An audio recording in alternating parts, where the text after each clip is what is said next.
Hey everybody, this is Flavio Romeo, and on this episode of the Towncast, we had the opportunity of going down to Project Brunch in Manalapan, New Jersey, and talked to Jim Raffone, who I met at the Garden State Film Festival. He had a film submitted there, and it's a film about his son struggling with Duchenne muscular dystrophy and the lengths that he has gone and will continue to go to help find a cure. All right, enjoy the episode, everybody.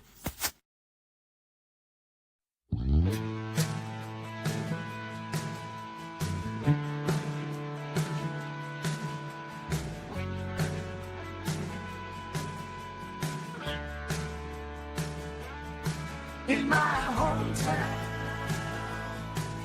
there's a railroad running through it.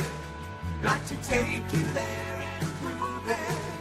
Can I take you there tonight? All right, everybody. So here we are. We're at Project Brunch, and I got to tell you, it's the cutest little place. It's not that little. It's got some nice space. It's in Manalapan, New Jersey. They have an incredible menu, some outstanding brunch dishes. We're not here to talk about Project Brunch. We're here with Jim Raffone. I met this guy at the Garden State Film Festival. I don't know if you saw that video, but he was rocking that bow tie. And first of all, congratulations on the film. Sorry it didn't bring home the laurels. Right. But I know that the movie's going to make a big impact on people. Thank you. Yes, and that was our intention, right? How can I get more eyeballs on the cause, not necessarily our climb to Everest? And it worked out. There were several dozen people who saw the film, heard about Duchenne, learned about Duchenne, and that was our mission.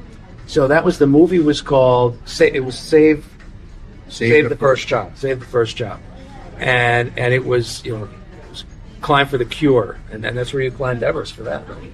So you record. I can't wait to see it. I haven't seen it yet. So, and we're gonna give you some ways that you can watch it. But when talking to you at the Garden State Film Festival, I never heard of Duchenne, and so doing a little bit of research, it's a muscular dystrophy. It's a disease in that family, right? It is. Unfortunately, it's not a good family, but it is, unfortunately. There's 47 different forms of muscular dystrophy. Duchenne is a fatal form of it. So life expectancy is 21.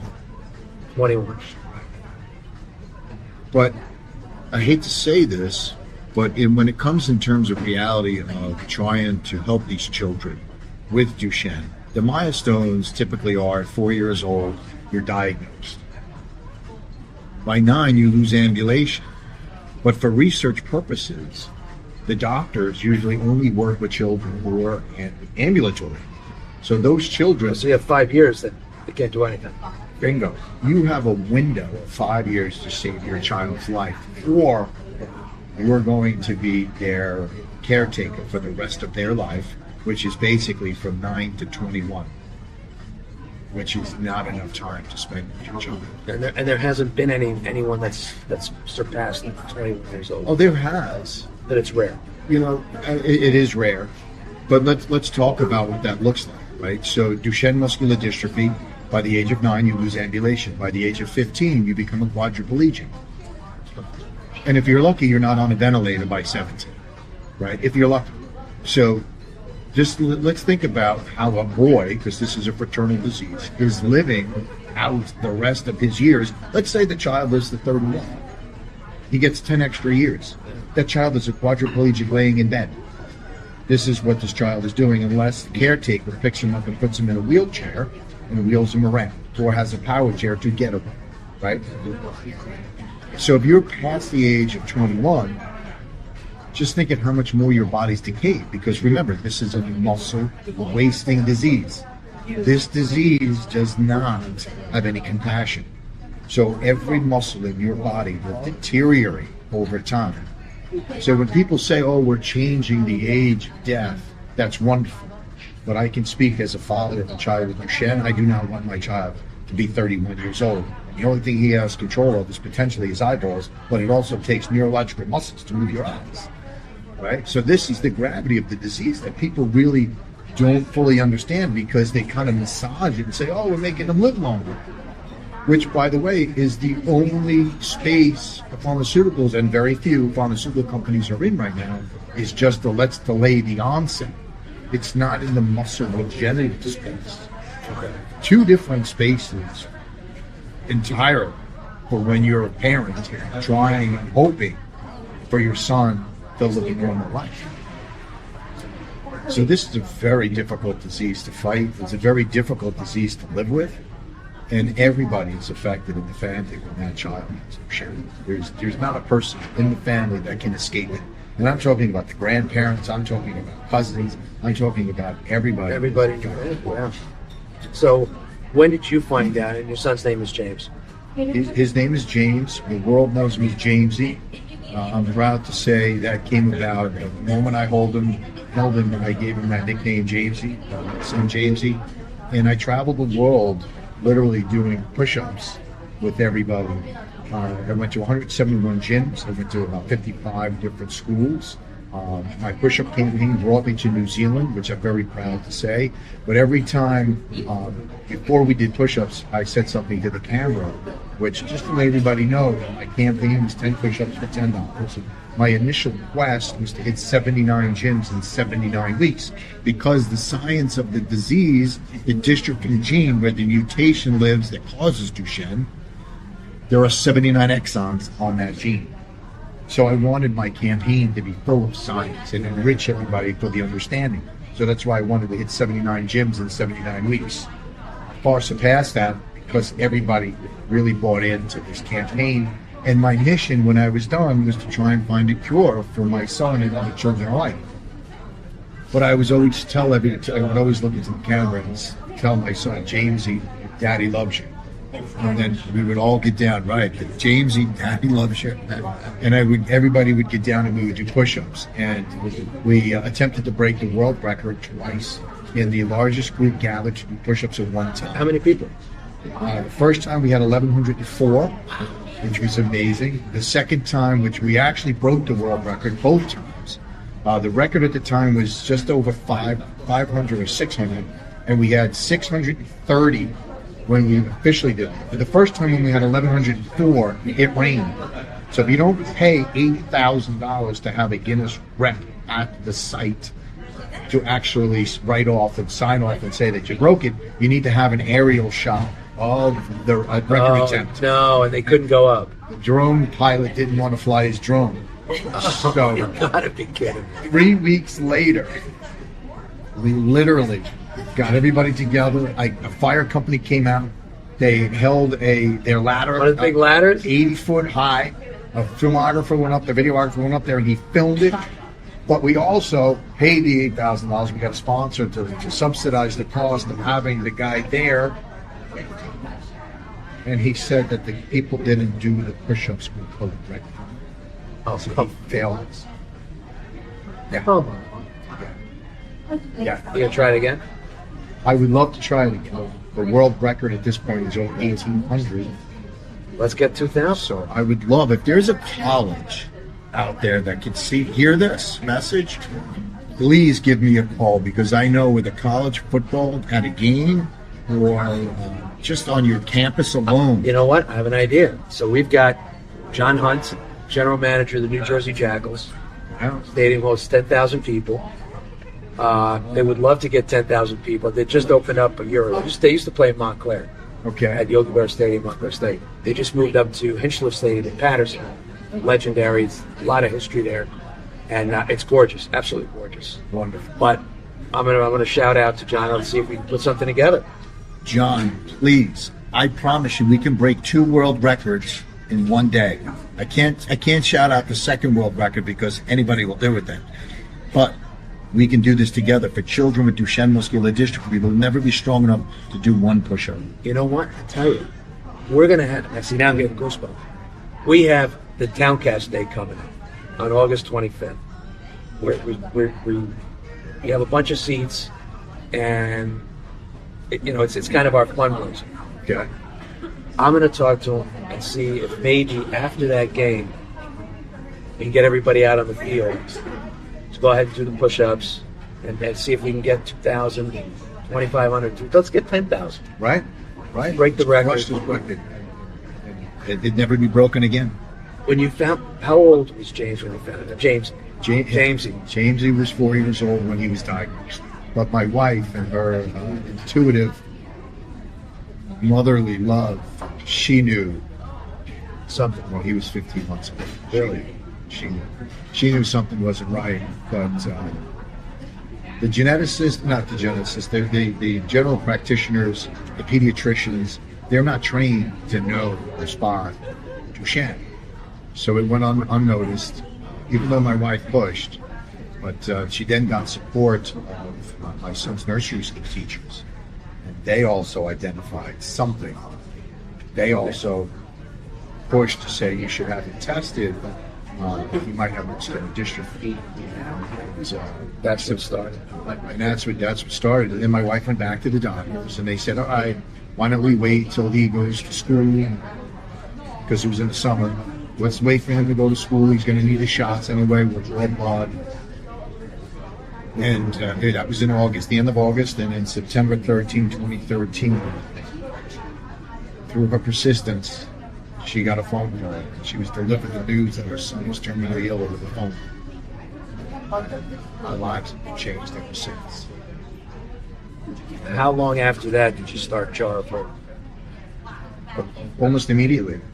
So for me, I couldn't wrap my head around the fact that my son has a muscle wasting disease. I just can't comprehend it, even to today, that we could put men on the moon and we can cure so many other diseases, but yet we can't stop muscle breakdown. It just doesn't make sense.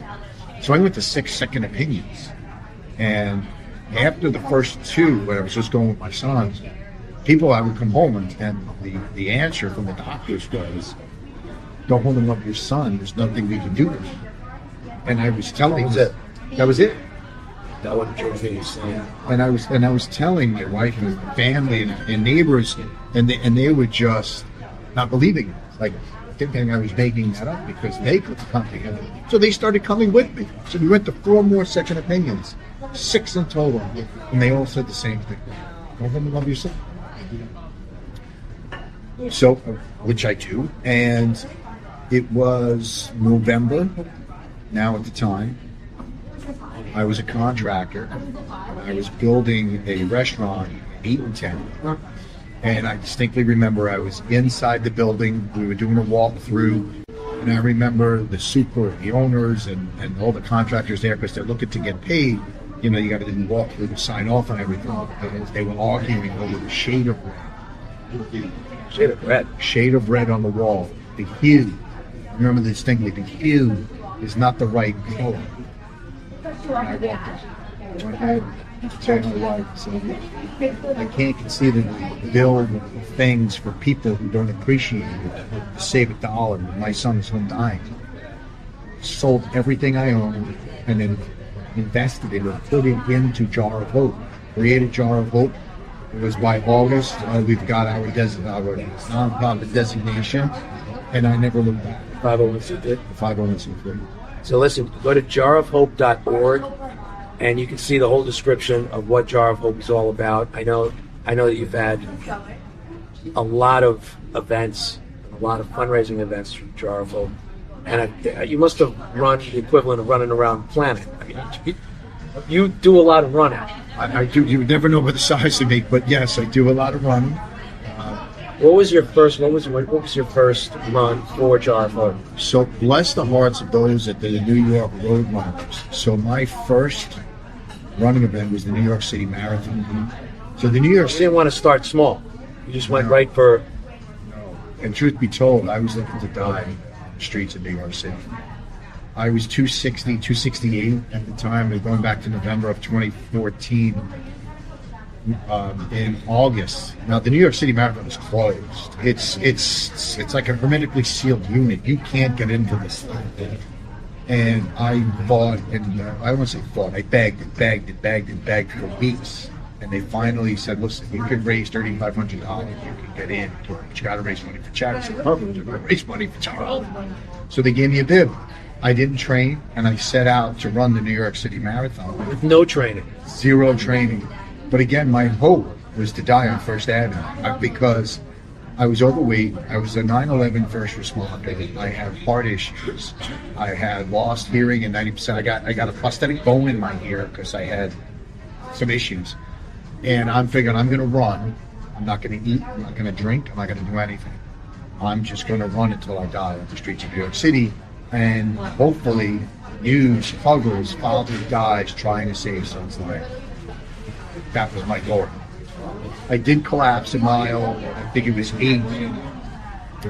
My quad seized and I couldn't run, but I walked the rest of the marathon and made it through. And then it was one thing after another, and one race after another, one marathon, to where I was almost running a marathon a month.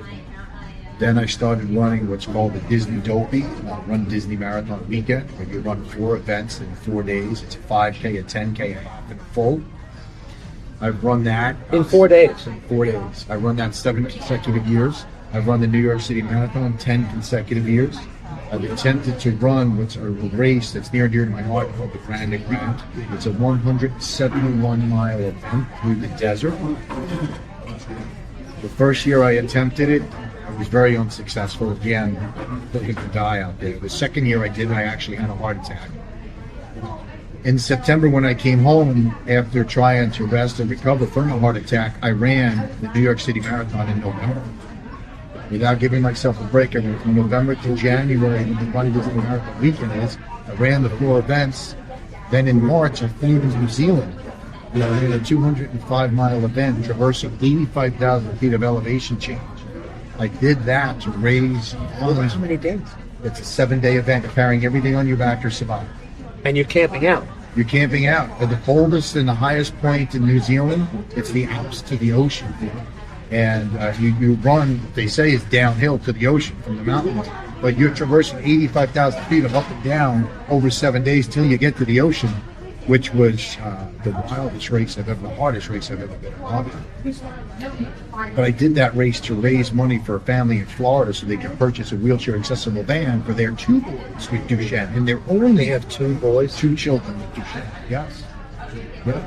So how many kids, I know we talked about, how many boys every year are diagnosed with Duchenne? So I'm saying on average 1 in 3,500 male births, because this is a male-dominating disease, are born each year. There's 17,000 in the United States who have died. 17,000. Yeah. So it's considered an orphan disease. Anything under 20,000 in the United States when there's a specific disease, with a limited number of patients, it's considered an orphan disease. And what does that mean in terms of... Basically means that it's a disease that really nobody gives attention to. It's on the what? Not enough funding. Call it what it is. It's a shame. It's not enough funding. And I had a pharmaceutical CEO look me dead in the face and tell me there's not enough ROI for me to invest about $1 billion to bring a drug to fruition through life cycle. There's not enough money that's going to come back to us. That's a pharmaceutical company saying it's not profitable for us. It's not profitable. When did we start putting dollar signs in children's lives? So you're raising money to Jar of Hope. Is there a way people go to Jar of Hope that they can donate on the website? You can. You can go to jarofhope.org/donate. And we're simply asking for people for $4 a month or $13 a month, or what you can conceivably afford to give. We're trying to fund a clinical research trial that we have FDA approved at the University of Florida. It's the first therapy that could potentially help the children in a muscle regenerative space through the use of stem cells with Duchenne. It's never been attempted before. It's something that's groundbreaking and we know can work because my son was the first child in December of 2019 to be administered stem cells intravenously. How did that whole thing come about? So there was a private study we did earlier where we found through the use of a hyperbaric chamber that stem cells were growing in the mouse model. So it translates, if they're growing in the mice, they can grow in humans. But my hypothesis was that if this is happening in my son, there's no way dystrophin is going to be produced because genetically he can't do it. His body's not producing it. His body's not producing dystrophin. So my thought was, just like diabetes, if you take insulin and you inject it in the body and it helps, what if we inject good working stem cells into my son? So I come to find out that at the time there were currently people doing this. They were injecting stem cells into 200 muscle groups. Really? 200 muscle groups. I was not subjecting my son to being a pincushion, and I'm not taking it away from what people were doing because that was the science at the time. But I pushed and I thought and sought out one, a lab that would sell us the cells, and two, a doctor that would administer the cells intravenously because it has a systemic effect. When you inject stem cells, it's a local, as opposed to Right, you're doing it for a specific area, specific area alone. When you do it systemically, it works the heart, it works the lungs. So does that go? Where does that go? Where's the injection? Every muscle group. So they have to do it in every muscle group? Right.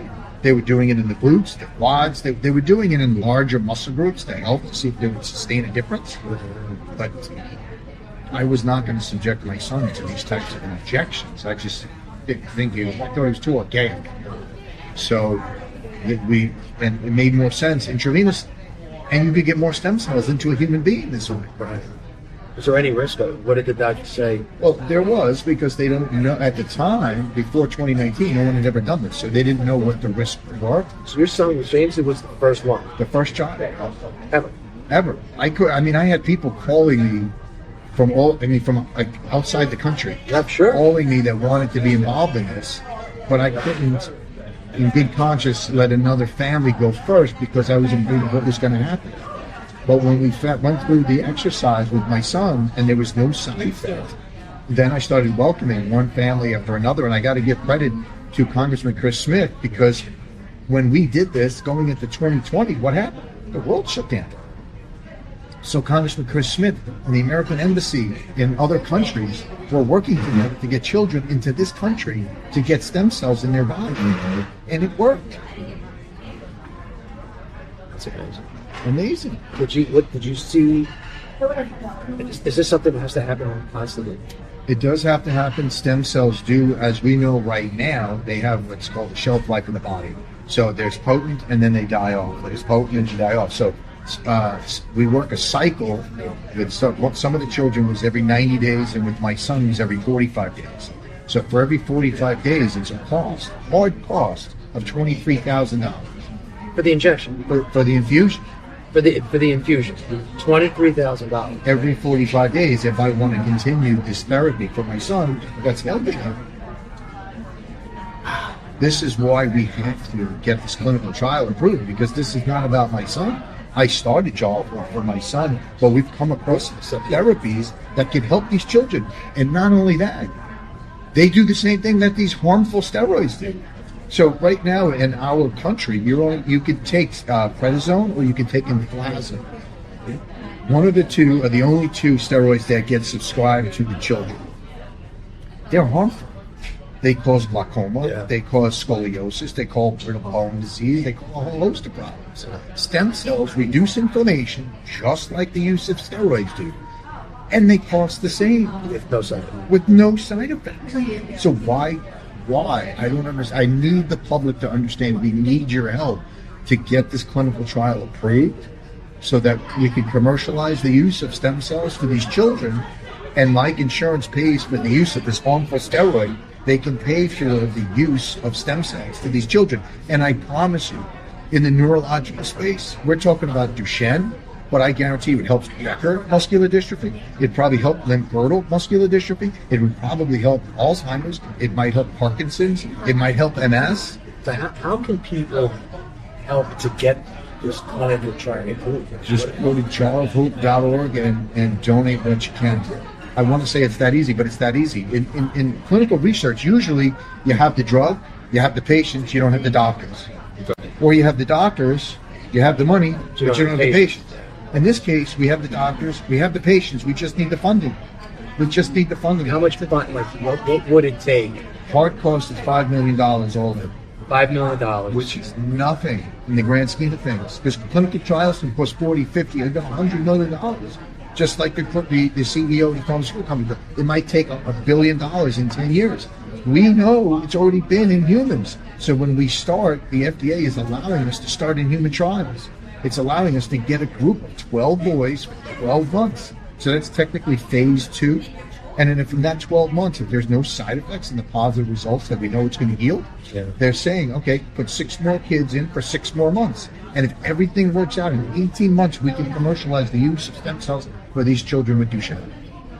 And you're the first guy to broadcast this. Unbelievable.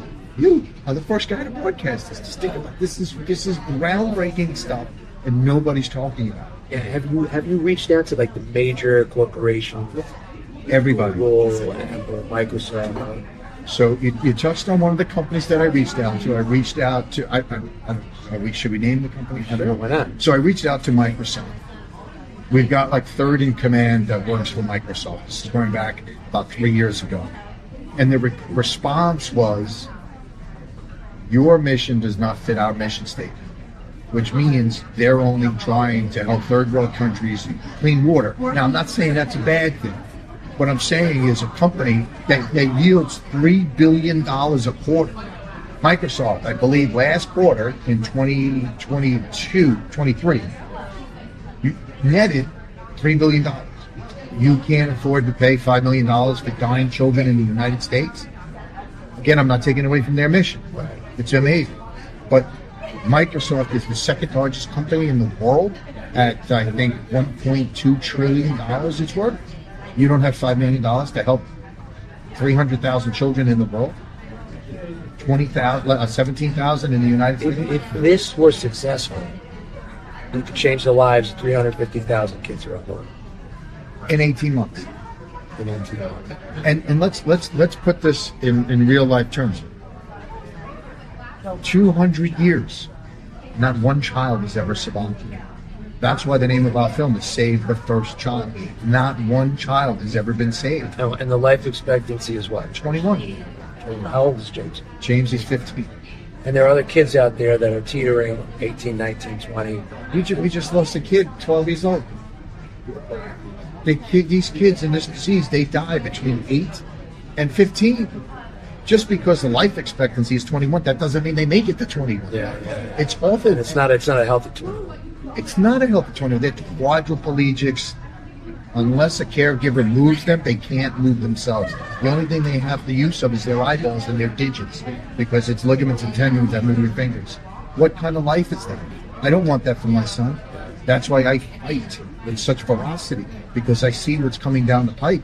If you see a child with Duchenne, it's heartbreaking. It's heartbreaking. I can't conceivably allow this disease to continue to take the lives of every child it touches. No one survives. Let's talk about the film. Save the First Child. You made the decision at some point that what else can I? You've run all over the world. So when did you come to the decision of? So it was a sad realization.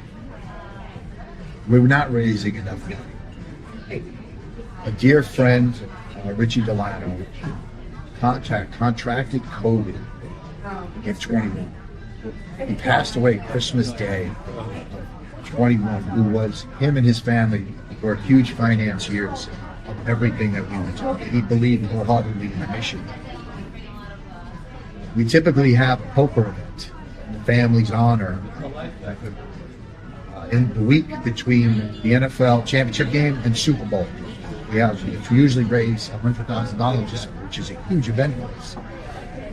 He passed away, and I wanted to mourn the loss of my friend, and I couldn't conceivably have the gain. So there was a void raising money that month. So by middle of February, maybe March, I decided, what am I going to do to fix that void, fill that void, and also to really get the world view of what we're trying to do. And by going to Mount Everest, it's the only thing I could think of. So you decided I'm going to climb Mount Everest. I announced I'm going to go to Mount Everest, and I was going alone because I couldn't ask people to put themselves in harm's way because it's a dangerous trip. and 3 other incredible human beings. 2 had military background, so I was okay. I knew that, and they were also younger than me, so I knew they can handle themselves. When did you do this? What year? May of 22. It was the end of April, beginning of May. There's a weather window. There was so many factors, so we only You had no idea about any of this. 0. I thought you could just go to Mount Everest and you're No gear. You didn't know how to dress. Nothing. I was in shorts, and I was freezing when I went to Mount Everest. But we logistically planned it all in 45 days. We got it done. So when people say, "Oh, there's not enough time for this," then I don't buy any of that anymore. I think it's all excuses. I think you can get done and achieve what you want, but really focus on what's at hand, and stop messing around with the minutia and work on the bigger problems at hand. We had to get Sherpas. We had to get permits. We had to get there. So we divided and we conquered. And then when we got there, we had to get done before May 10th because the weather window was going to make it too hard for us. Right. And not only that, when we got to Mount Everest, when we got to Everest Base Camp, we set a world record. We're the only group ever to go to base camp and do push-ups at 18,000 feet. And do push-ups. How And many did you do? We did 10. So we had to do. Anybody record that? It's recorded. It's in the movie. I gave away some of the ending. All right, let's talk about the film. So how can people watch this movie? So please, you can go to, we created a page on Facebook called Save the First Child, or you can go to YouTube and search out Jar of Hope, Save the First Child, and the film will come right up. It's free. It's not meant for monetary gain. It's meant for people to learn about Duchenne and what this crazy father is willing to go through, what lengths he's going through to save my son's life, because it's literally in the balance. Like, if I don't act, my son is going to die. That's Everybody's child. Everybody's child's gonna die. It's a death sentence. It's a death sentence. And there's testing that could be done to help slow it down, to help cure it, to help identify it, fix it, cure it. Yes. And it sucks like money. It's money. Yes. That's what it keeps saying. Listen, go to jarofhope.org. Read what it's all about. Read what Jim has gone through for not only for Jamesy, but for so many other kids around the country. We raised money for that child, for the twins. For more than just them. We've raised money for a lot of children around the world, helping get wheelchair accessible vans, helping pay for mortgages when unfortunately hard times fall on people, lost their jobs. You can't throw the families out into the street, so we pay for their mortgages. Whatever it is that we can do to help a family in need is what we're trying to do. The goal is to find a cure, but there's so much more underneath it. It's just awful. When you're at these events, is there other ways for people to volunteer if they want to volunteer time? Absolutely. If you want to come out, like we have a gala that's coming up in Manalapan at the Battleground Country Club, April 27th. You guys can come out and volunteer. It's not all about money. We need help in many, many different ways. If you're an administrator of a school, a teacher, an educator, if you can bring me into your school so I can do seminars and push-up fundraisers, that's how we get the word out, and that's how we're going to find this cure. Collectively, if people can help me help these children, just open a door. Is there a trailer that we can play? We can play on this? There is a trailer. Is there? Send me the trailer. Send it. All right, we're going to check out the trailer right now.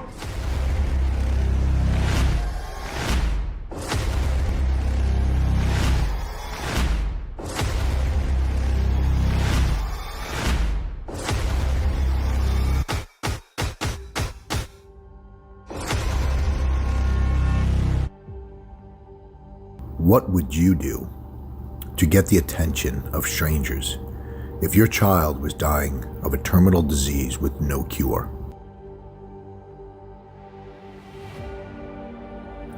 My name is Jim Raffone. I am the founder of Jar of Hope.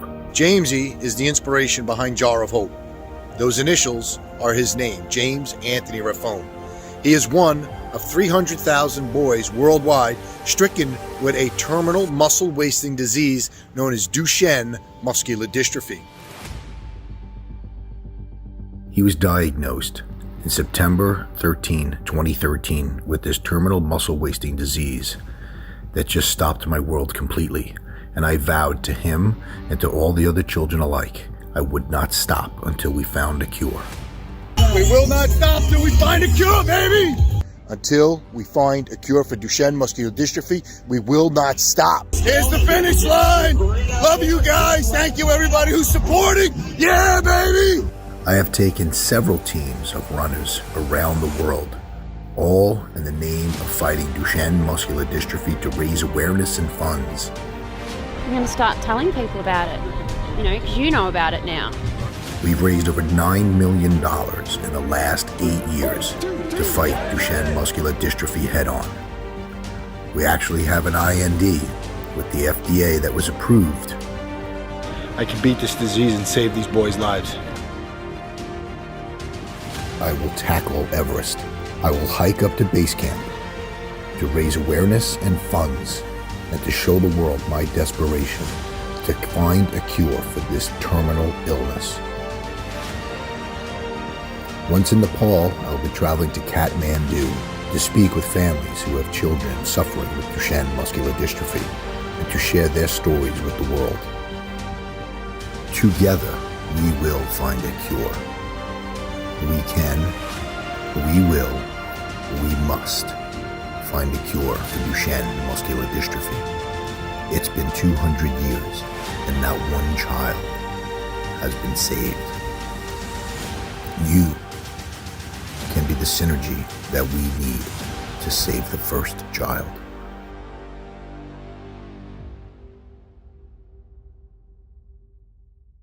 All right, so you see what Jim has gone through for his son and for so many children around the world. I encourage you guys to go to jarofhope.org, see all the events, the amount of mileage that this guy has put on himself and so many other people trying to raise money for Duchenne is amazing. We didn't even go through most of it. He ran from Massachusetts to Japan. I did Worcester, Mass. to Millstone, New Jersey, which is 300 miles. I ran from D.C. to Old Bridge to raise awareness for another family whose son was just recently diagnosed. So I'm trying to get the attention of everybody in Congress, the president's attention if we could, because this disease needs to be cured. So again, go to jarofhope.org, check out the organization, see what they're doing, and make sure you go to YouTube and watch the film, watch the whole film. It'll be inspiring and enlightening, and to understand not only what Jim's going through and his family and his son, but so many others are going through. And again, just because it's just for money, this is not even being addressed. It's crazy.